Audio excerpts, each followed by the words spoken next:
Right now on 10 News at 11. The person after a minute goes, "Oh, well, this is a known issue, so we'll get back to you." Hundreds of thousands of Medicare recipients double billed. How you can protect yourself. You do not give it to kids to help them nap. Melatonin slipped to kids at a local daycare. 10 News speaking to furious parents and a doctor's stern warning about the risks. Looks like a vacation spot, but it's actually rehab with a twist. A strong psychedelic used to treat opioid addiction. Illegal in the U.S. and unregulated in Mexico, yet some say it cured their habit. Live from the Scripps Studios, this is 10 News. A major mix-up in the Medicare billing system has double-charged more than 400,000 people. The government is calling it a processing error, but it's having real-world impacts on many San Diegans. Good evening, I'm Kimberly Hunt. And I'm Derek Stahl in for Steve Atkinson. 10 News reporter Matt Boone spoke to a woman who was double billed. He joins us in the live center. Kimberly, we were able to confirm some of this with the government earlier this afternoon, but if you go to the main Medicare website, there isn't anything about this on it, so people have been finding out about this double billing the hard way. So it was 4 lines instead of 2. And I've just gone, whoa. Jackie Monterth said she checked her bank statement on Friday morning. Both she and her husband had been billed twice for their Medicare premium. And I thought, okay, this is not good. They better figure out this known issue right away. She ended up calling her bank, which canceled the erroneous payments, though she says it could take a week to process.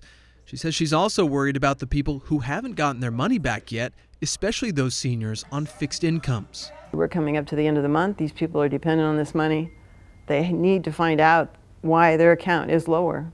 Monterth happens to teach classes at the Oasis Lifelong Learning Center in La Mesa. Technology training is huge at Oasis, and there's a very, very large demand for it. Simona Valenchuta is the executive director. Seniors are always the target of scammers, and of course they don't have sometimes the confidence to really understand which one is the true glitch. Monterth's advice, she tells her students, is simple. You get up in the morning, you get your cup of coffee, you log into a computer or your phone, and you look at your bank statement and your credit card statement. Medicare officials tell 10 News the overbillings were caused by a process error on Easy Pay accounts. They say only 20% of the money has been returned so far, but they are working with banks to refund the rest. I hope everyone out there who had that happen discovers it and they get that money put back in their accounts. Now, officials say to check with your bank. You can call them. You can also call the 1-800-MEDICARE line. As for some educational resources, Oasis is having a course on Friday with Medicare experts that will be available to answer any billing or enrollment questions. In the Live Center tonight, Matt Boone, 10 News. Yeah, those questions need answers. Thank you so much, Matt. Breaking news now, a 6.0 magnitude earthquake has struck near Puerto Rico. The quake, shaking many from their sleep, hit around midnight tonight their time. The U.S. Geological Survey says the epicenter was 49 miles off the island's northwest coast. It's the strongest to hit Puerto Rico in recent years, and no significant damage has been reported yet.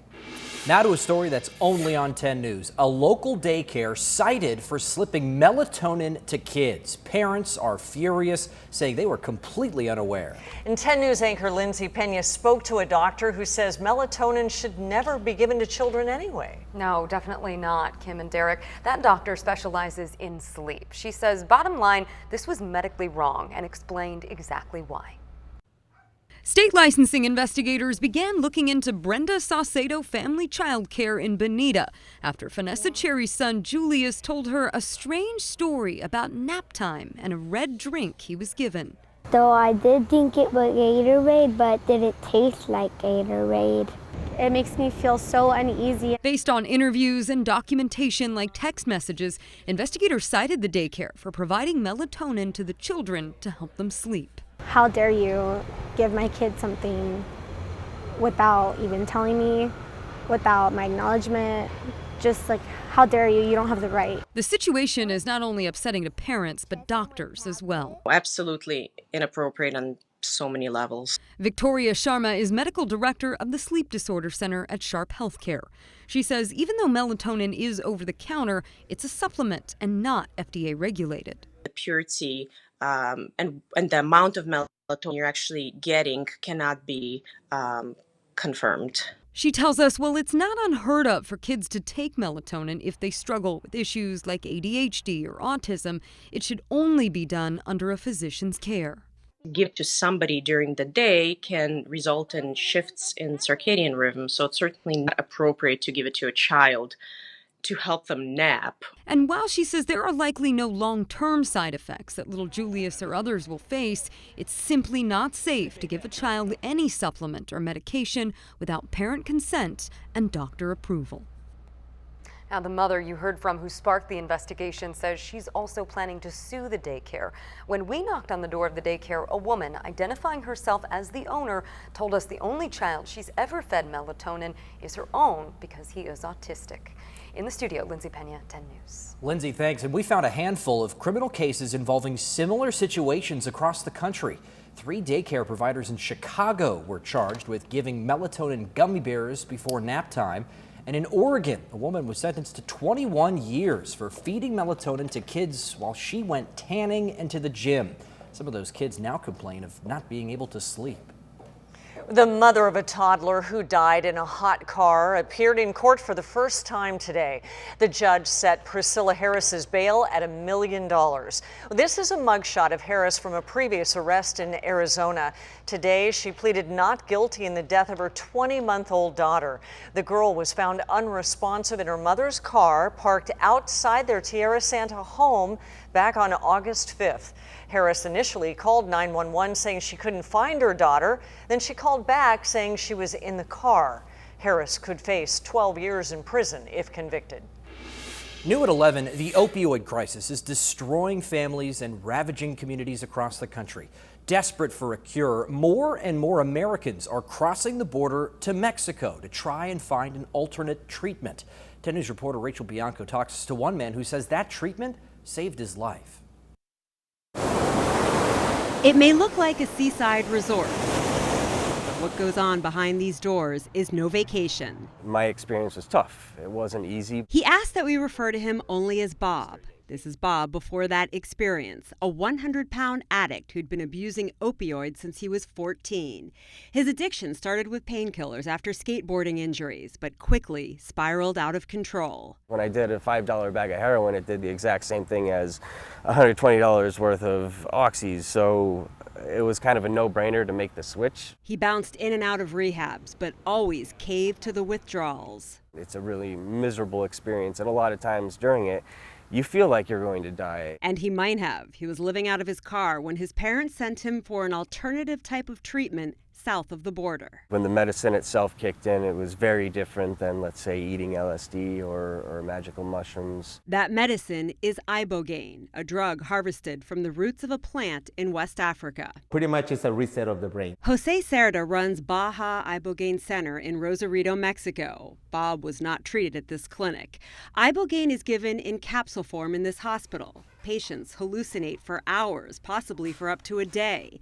They're under a doctor's care during the treatment. Once it's done, they continue their recovery at this beach house. The whole process usually takes a week. A lot of people don't know what ibogaine is. Ibogaine is it's a psychedelic. It's the strongest psychedelic there is. And it's illegal in the United States. The DEA classifies ibogaine as a Schedule I drug, meaning there is no accepted medical use and there's a high potential for abuse.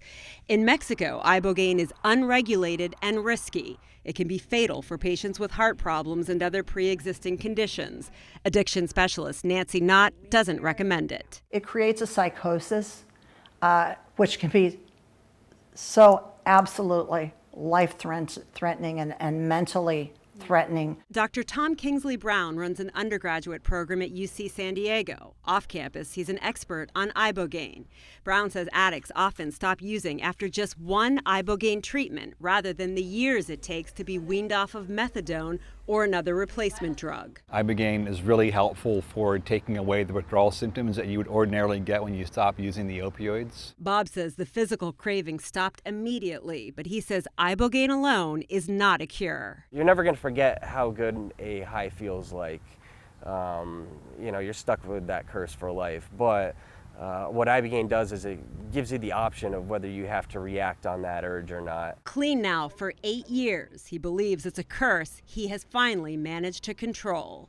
Rachel Bianco, 10 News. This treatment usually starts around $5,000. The U.S. Institutes of Health estimates that 19 people died during or shortly after taking Ibogaine between the years of 1990 and 2008, but the exact number is unknown. New tonight, 3 people, including a pregnant woman, were taken to the hospital after 4 cars crashed into each other. Happened about 7:30 tonight in Mission Valley, where the 163 and the 8 meet.